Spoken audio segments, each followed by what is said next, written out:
Bonjour. Bonjour. Merci, c'est une première d'accepter cet entretien. Alors, campagne électorale oblige, on commence par là. Que vise le MLC de ces scrutins? La majorité au Parlement et dans les provinces? Bien sûr, avec un parti politique, ce qu'on vise, c'est de gagner les élections à tous les niveaux. Au niveau provincial, au niveau national. Mais ce que nous visons également, puisqu'on a choisi comme candidat pour le MLC également, pour soutenir le président de la République, le candidat le président de la République, Félix-Antoine Tshisekedi Tshilombo, numéro 20. La priorité, c'est la présidence ou la majorité? Je pense que l'un va avec l'autre. Vous pouvez être président, mais si vous n'avez pas la majorité, vous allez gérer, diriger comment? Les deux vont ensemble, les trois même, je dirais. Non, mais la question, c'est pour l'Union sacrée ou dans l'Union sacrée. Le MLC voudrait quand même, pour pouvoir peser, remporter un maximum de sièges par rapport aux autres. Absolument. C'est pour ça que nous avons aligné les... Et je pense que nous sommes un des premiers partis à avoir le plus grand nombre de candidats, les députés tant nationaux, pour pouvoir avoir un maximum de députés nationaux au niveau de l'Assemblée nationale, que députés provinciaux également, pour pouvoir avoir les majorités au niveau des assemblées provinciales, ainsi que pouvoir obtenir un très grand nombre de sénateurs. On vous a vu partout, plus d'une trentaine de localités à vous seul, chose qu'aucun autre membre du présidium de l'Union sacrée n'a fait. Pourquoi autant d'énergie? D'abord, le pays est très grand. Et je pense même que les 38 localités que j'ai faites n'ont pas fait la totalité de partout où j'aurais dû aller. D'ailleurs, je pense qu'un mois pour faire une campagne pour l'élection présidentielle, pour soutenir un candidat à l'élection présidentielle, est pour moi même très peu. Il faudrait même qu'on arrive à 2 mois pour l'élection présidentielle, 1 mois pour cette amende législative et 15 jours pour les provinciales. Mais j'ai pu faire le maximum. Parfois, nous arrivions à 4 localités par jour, en commençant à 9 h du matin, en terminant à 18 h. Dans vos déplacements, vous avez eu des propos controversés sur un autre candidat à l'élection présidentielle. N'eût-il pas été plus simple de ramener cette affaire ou ces dossiers à la Cour constitutionnelle pour l'invalider? Écoutez, ça ne m'appartient pas d'ailleurs d'aller au niveau de la Cour constitutionnelle, mais ce qui m'appartient, c'est d'éclairer la population. Je connais l'individu que vous parlez et je pense qu'il était important au moment actuel de pouvoir éclairer la population parce que c'est un choix qui est important, le sommet de l'État. Et je pense qu'il était important qu'on puisse également expliquer que la personne que vous parlez ici est d'abord un menteur. Parce qu'il ment partout, il ment auprès de tout le monde et il ment systématiquement. Dans les dossiers que vous parlez, parce que j'ai été également aussi attaqué là-dessus, et j'étais surpris d'apprendre, parce que je ne l'ai pas suivi, mais j'ai suivi une bande qu'on m'a envoyée, qu'il aurait dit sur une radio internationale, par rapport à une question qui a été posée, s'il était oui ou non zambien, il a dit qu'il n'avait pas de passeport zambien. Or, son porte-parole a confirmé, le jour où j'ai demandé au niveau du stade de Massina, qui nous dit si c'est vrai ce que cet opposant zambien disait, ou l'accusait d'avoir le passeport et l'identité zambienne, son porte-parole l'a confirmé. Ça, c'est grave. Parce qu'au sommet de l'État, vous ne pouvez pas mentir au peuple. Et ça, c'est terrible. Et je dis que vous ne pouvez pas non plus introduire des demandes de visa, tant au niveau de l'Angleterre qu'au niveau des États-Unis, et dire que vous êtes zambien et mentir au peuple que vous n'êtes pas zambien. Je veux dire, ce qu'on demande à un président, c'est de dire la vérité à la population. Ça qu'on demande à un président. Plus grave encore, lorsque le monsieur dont vous parlez, en 2013, fait une demande d'application de visa pour les États-Unis. 2013, c'est les premiers dans le site qui a fait apparaître toutes les entrées qu'il est arrivé aux États-Unis. Il a commencé en 2013. En 2013, il était gouverneur de la province de Katanga, n'est-ce pas? Donc, vous imaginez un monsieur qui est gouverneur d'une province en République démocratique du Congo, qui a le passeport diplomatique en tant que gouverneur de la province et qui va dans un pays étranger, notamment les États-Unis, et qu'il demande le visa en tant que Zambien, lui qui représente une grande province comme le Katanga. Vous mentez à la Grande-Bretagne, vous mentez aux États-Unis, vous mentez au Congo. Et vous mentez également à l'Italie, parce qu'il avait aussi, il a également la nationalité italienne. Ce qui est grave, c'est que lorsque vous faites ça, c'est-à-dire que vous considérez que le passeport congolais n'a aucune valeur à vos yeux. Vous, gouverneur de cette grande province du Katanga. Vous avez dit que vous avez suivi... Pire encore, vous minimisez l'importance du passeport congolais et vous le privilégiez au passeport zambien. C'est-à-dire que vous n'êtes ni congolais, ni dans l'âme, ni dans l'esprit, ni même dans le sang. Et je vous dis, je le défie même de connaître l'hymne national congolais. Ces accusations resteront lettres mortes. Seuls les candidats, vous l'avez dit tout à l'heure, peuvent apporter des faits nouveaux. Pourquoi ne pas l'avoir fait via votre candidat si vous êtes si sûr des informations que... Mais les informations sont là à la place.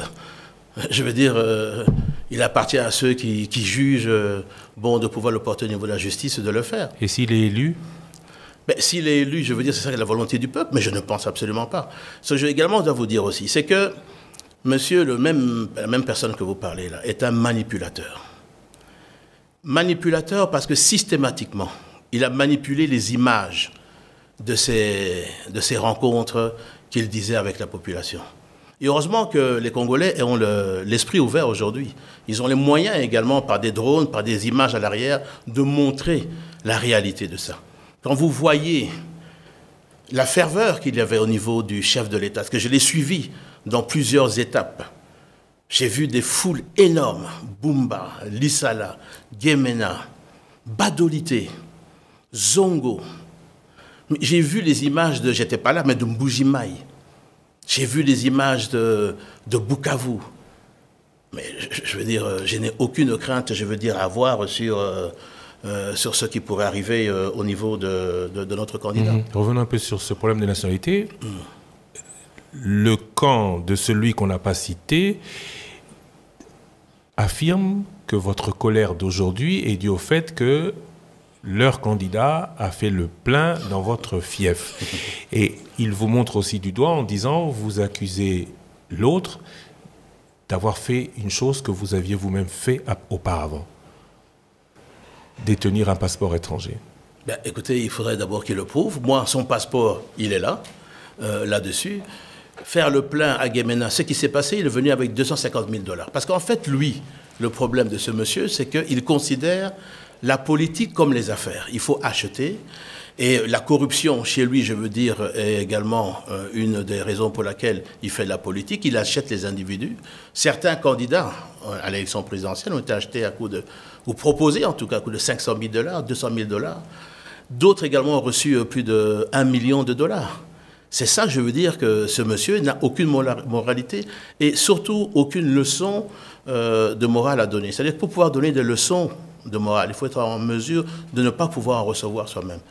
Or que je peux vous dire que le système, et ce que je voudrais dire à toute la population, le système de ce monsieur, ce qu'il a érigé dans sa province qu'il gérait au Katanga, était un système mafieux. Vous n'aviez, lorsqu'il était gouverneur, il n'y a aucun commerce, que ce soit des salons de coiffure, que ce soit des entreprises de taxi, que ce soit des entreprises d'abattage, que ce soit également des minoteries. Il n'y a aucune entreprise qui n'avait pas l'obligation de pouvoir lui donner sa place dans l'entreprise. Je vous donne 2 exemples, et le Katanga, nos frères du Katanga connaissent ça. La compagnie First Quantum. Qu'est-ce qui se passe? Canadienne. Ce monsieur gouverneur, dans ses opérations, réclame des marchés de la sous-traitance. First Quantum dit non, il n'est pas question, ici on ne va pas l'appliquer. eh bien, il fait fermer cette entreprise, il a fait saisir. Lorsque l'entreprise se plaint au niveau des tribunaux, on la dédommage avec 40 millions de dollars, le monsieur revend l'entreprise à 500 millions de dollars. Je vous donne un deuxième cas, parce que vous êtes très pressé, mais il y a toute une panoplie. Le cas de Mwamba Kabasele, qui avait une mine de coltan au niveau du Katanga. C'est ce gouverneur-là qui va arriver avec une bande de voyous pour piller ses stocks de cobalt, ravir la mine, simplement parce qu'il avait le défaut d'être kassaïen. Voilà le type de personnage que certains veulent voir gérer le Congo, et je dis ça, c'est pas possible. S'il a géré le Katanga comme un bien personnel, dans le style d'une mafia, avec un parrain, comme nous l'avons déjà vu dans certains films, ce qu'il veut faire, en fait, ici au niveau de la RDC, c'est de gérer de la même manière la RDC. C'est-à-dire que vous allez voir que dans toutes les affaires ici en RDC, vous allez retrouver ce monsieur, avec ses structures de société, être présent dans chacune des sociétés. Et si vous avez le malheur de refuser, eh bien, il vous éjecte, il vous ferme. C'est ça qu'on appelle un système mafieux. Et ça, on ne peut pas accepter. Ce monsieur a bâti sa fortune lorsqu'il est revenu d'exil en Afrique du Sud, qu'il est rentré grâce à l'ancien président de la République au Katanga. C'est à ce moment-là qu'il a battu sa fortune. Et je ne pense pas que c'est avec son salaire de gouverneur qu'il a pu avoir la fortune qu'il a aujourd'hui. Et ce monsieur voudrait faire le même type de gestion au niveau de la RDC, et ça, ce n'est pas possible. Le Congo est un pays démocratique, ce n'est pas un État où il faut instaurer une mafia au sommet de cet État. Et ce monsieur que je connais est capable de marcher sous des cadavres pour ses intérêts personnels. Ce que vous dites est grave. Je suppose qu'ils vont entraîner réaction de la part de son camp. Ces propos et d'autres, tenus dans tous les camps, n'entapent-ils pas la cohésion nationale qui, vous avez toujours dit, est très chère à vos yeux? Non, mais la cohésion nationale ne veut pas dire que nous devons laisser n'importe qui faire n'importe quoi, sous prétexte simplement qu'il a de l'argent et qu'il a une ambition démesurée, une obsession de devenir président de la République. Oui, mais ces propos aujourd'hui, vos propos particulièrement, les vôtres, renforcent une fracture déjà bien présente dans la société. Mais cette fracture-là, cette fracture que vous parlez là, qui prône de pouvoir chasser les Kassaïens du Grand Katanga? Qui est celui qui a un jour prononcé à quelques mois qu'il allait couper la carte du Congo en retirant le Katanga? Est-ce que ce n'est pas ça, les propos dangereux? Mais je le dis à toutes ces personnes-là, qu'ils fassent très attention. Le Congo va rester un et uni.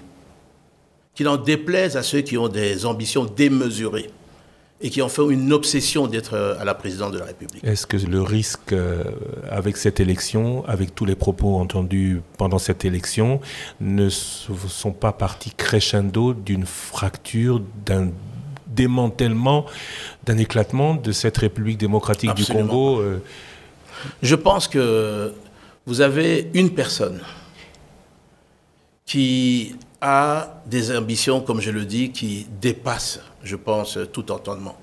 Ce n'est pas de la démocratie qu'il est en train de faire. Je parle maintenant en tant que ministre de la Défense. J'ai, bien sûr, comme vous savez, ce qu'on appelle des renseignements sous l'administration du ministère de la Défense. Je vais vous dire ceci, et je préviens la population de ce qui est en train, monsieur, de préparer. Monsieur le sait très très bien. Il le sait. Au moins, ça, on peut lui donner, c'est qu'il est lucide. Il sait qu'il ne peut pas gagner les élections. Il ne peut pas gagner les élections parce qu'il ne peut pas tromper un peuple tout le temps et à tout moment. Et le peuple a très bien compris que ce monsieur est l'agent du Rwanda. Pourquoi? Le monsieur est son plus proche collaborateur, conseiller spécial, qui est aux arrêts. Nous avons découvert, lors de son arrestation, tous les contacts qu'il avait quotidiennement avec le M23. Est-ce que ce monsieur-là que nous parlons, veut-il dire qu'il n'était pas au courant de ça? Ce monsieur, je vais vous dire, il y a 3 mois exactement, à travers les renseignements. Nous recevons des renseignements au niveau de la Russie.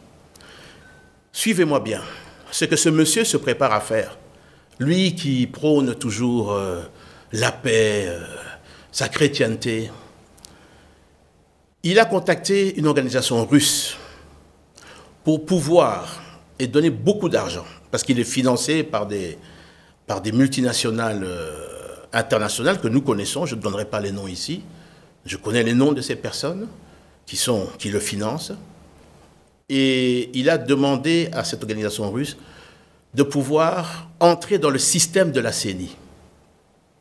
Dans le système de la CENI? Dans le système de la CENI, oui. Et nous avons la preuve de ça parce qu'il y a eu plusieurs tentatives d'attaque sur le site.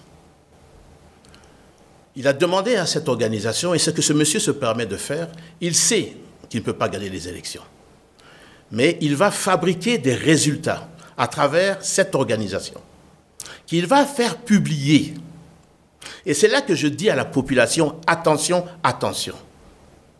Parce qu'il a, comme son habitude, acheté des organisations de la société civile, et pas des moindres, et d'une grande organisation dont je ne citerai pas maintenant. Mais le jour où cette grande organisation, qui peut-être va se reconnaître dans mes mots, va recevoir ce listing préparé par une organisation russe, peut-être qu'ils ne le savent pas d'ailleurs, mais qui leur sera remis par le fameux monsieur là, qui va prétendre à la grande organisation ici, qui est implantée dans tout le pays, lui dire que ce listing vient de la CENI. Peut-être que naïvement, ils vont prendre ça et ils vont pouvoir dire voilà les vrais résultats. Je dis attention, à la minute qu'il va faire ça, je vous appellerai et je vous dirai une fois de plus comment et pourquoi cette organisation a accepté de publier des faux résultats, parce que maintenant je leur ai dit qu'il va sortir des listings de faux résultats. Pire que ça, si ça ne réussit pas, ils vont essayer de mettre en application, ils ne réussiront pas non plus, de chercher à mettre le feu dans le pays. Mais je le dis à ce monsieur, qu'il fasse attention au retour de flamme. On ne le laissera pas détruire pour ses ambitions personnelles, mafieuses, prendre et déstabiliser ce pays. Nous utiliserons la force publique pour rétablir l'ordre s'il essayait de mettre le feu dans le pays. Vos accusations sont graves et à ce stade, vous dites que vous avez des éléments, sont toujours sans suite et conséquences? Eh bien, écoutez, n'eût été la qualité de démocrate du président de la République. Il y a certaines personnes qui devraient déjà répondre de ces faits. En cas de victoire de votre candidat et d'une majorité au Parlement, où se voit Jean-Pierre Bemba?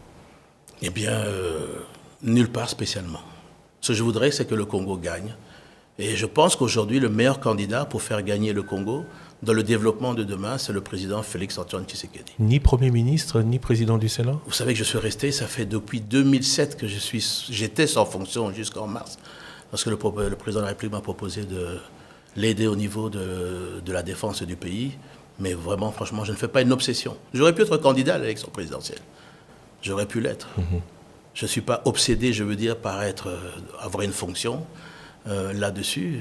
Je pense qu'on peut servir le pays autrement que d'être ministre, Premier ministre ou vice-premier ministre. Et en cas d'échec, face au péril que vous dites menaçant la RDC, vous reprendriez le rôle de chef de l'opposition? Écoutez, les résultats qui devraient être publiés bureau par bureau seraient très clairs à ce moment-là. Et je pense que nous allons nous incliner. Être dans l'opposition, je l'ai déjà été, ça ne pose aucun problème. Dans le même temps, certains regrettent que le ministre de la Défense ne se soit pas fait plus remarquer. Vous avez dit, j'en profite, vous avez dit, vous êtes ministre de la Défense, vous êtes exprimé pendant cette interview en tant que ministre de la Défense. Vous n'êtes pas fait plus remarquer, exprimé sur le champ de bataille. À quand de bonnes nouvelles de l'Est? Eh bien, je peux vous dire, et je ne voudrais pas vendre la peau de l'ours avant de l'avoir attrapé, mais en ce moment, les forces rwandaises sont en train de se retirer de beaucoup d'opposition. On n'en fait pas encore cas parce que nous ne sommes pas naïfs. Les choses pourraient retourner, mais en tout cas, nous observons un cessez-le-feu et un retrait des troupes rwandaises de certaines positions. Veut-il dire que les choses vont aller et vont continuer dans ce sens? Mais si ce n'était pas le cas, bien sûr, nous sommes parés à toute éventualité. Mais je suis fier de ce que nos forces font sur le terrain. C'est vrai que nous ne communiquons pas parce que nous n'avons pas à communiquer sur les victoires comme certains le font à chaque fois qu'ils prennent 2 Kalachnikov et 3 petites grenades. Mais je peux vous dire que nos forces sont en train de s'appliquer très fort. Je veux dire que c'est quand même l'actif du président de la République qui a consenti beaucoup de moyens pour la formation, je veux dire, de nouvelles troupes dans les centres d'instruction qui sont ouverts et l'acquisition d'équipements modernes que beaucoup de pays africains certainement ne possèdent pas. On ne vous a pas beaucoup entendu?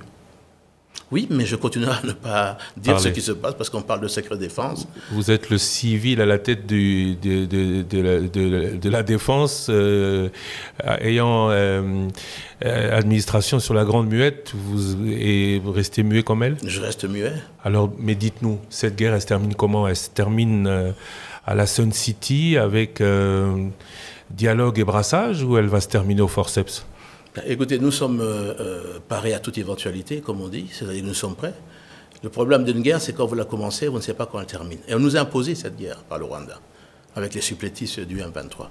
Donc celui qui peut vous dire la guerre va se terminer tel jour, ce n'est pas possible. Regardez ce qui se passe au niveau de l'Ukraine, la Russie, vous ne pouvez pas dire à quel moment une guerre peut se terminer.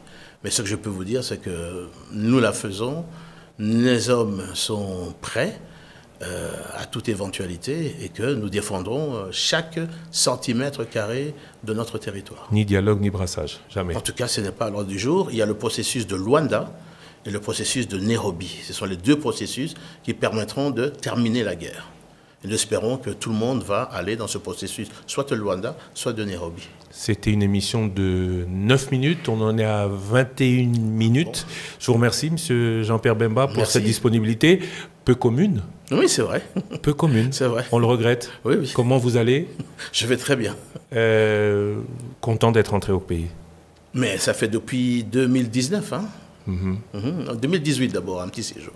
Et puis, je dirais, plus longtemps, à partir de 2019, avec l'arrivée d'ailleurs du président Tshisekedi à la tête, et qui a permis, je veux dire, à tous les opposants qui étaient châtiés, y compris même la personne que nous parlons ici, avait été interdit par l'ancien président de pouvoir rentrer dans le pays et a pu bénéficier aussi de la magnanimité du président, lui donnant un passeport, jusqu'au moment où il a poignardé, comme il a poignardé d'ailleurs de son ancien président aussi.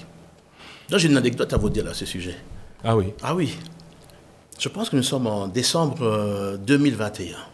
Je pense qu'au moment où il vient à Kinshasa, parce qu'il ne sait pas s'il va rester ou il va partir. Il vient me voir à la maison. Je lui dis, mais j'ai des renseignements disant que tu es en train de chercher à retrouver l'ancien président, à vous réconcilier, tout ça. Je lui dis, mais tu sais quand même ce qu'il a dit de toi. Il a dit que tu étais un traître, que tu étais un Judas. Par rapport à lui, il essayait apparemment, selon toi, d'essayer de te tuer et t'empêcher de rentrer dans le pays. Droit dans les yeux, hein. Mon frère, jamais je ne peux faire ça. Retourner chez ce monsieur. Tu sais ce que je lui ai fait. Je dis, écoute, moi je te dis, fais attention. Mois de mai, je pense, 2022, on voit qui s'embrasser dans l'église à Lubumbashi? C'était une poignée de main. Non, ils sont embrassés là. Mais ce n'est pas un problème, mais ils sont embrassés dans l'église. Et c'était voulu. Voilà un peu la personne qui vous jure que ça ne peut pas se faire, organise et provoque. C'est ça, le personnage. Monsieur Jean-Pierre Bemba, j'aurais voulu m'arrêter ici, mais je ne peux pas m'empêcher de vous poser la question. Si vous rencontriez, vous, dans une église, Joseph Kabila aujourd'hui, quelle serait votre réaction? S'il devait passer devant moi, je dirais bonjour. Mais je ne vais pas organiser une rencontre via l'archevêque de Lubumbashi pour dire « faites tout pour que je puisse le rencontrer ». C'est pas ça que je ferais. Aucune animosité entre vous et Joseph Kabila? Non, on n'a aucune animosité. On ne se voit pas, on ne se parle pas. Donc, je veux dire, il n'y a aucun problème. Monsieur Jean-Pierre Bemba, je vous remercie. Merci.